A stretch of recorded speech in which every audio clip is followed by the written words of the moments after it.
Silakan Prof, waktunya untuk paparan bisa 15 menit.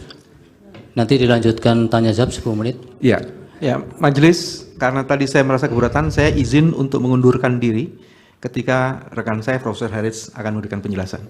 Nanti saya akan masuk lagi di saksi ahli yang lainnya. Silakan. Sebagai konsistensi dari sikap saya. Terima kasih. Ya.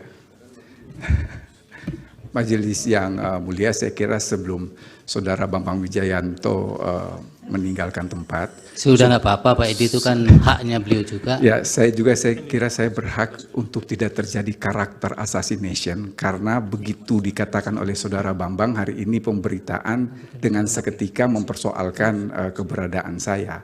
Saya hanya ingin mengatakan secara cuma 30 detik bahwa pemberitaan yang disampaikan oleh Saudara Bambang itu tidak disampaikan secara utuh.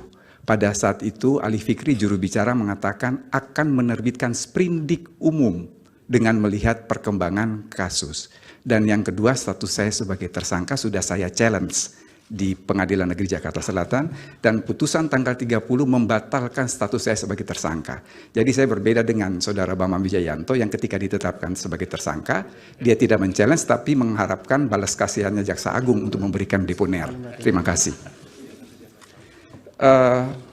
Majelis Mahkamah Konstitusi yang saya muliakan, para kuasa hukum paslon 01 dan paslon Pak Edi, ini Prof, izin dari kampusnya belum ada ya?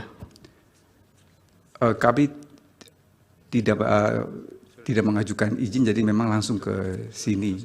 Surat tugas kalau Ya. ingin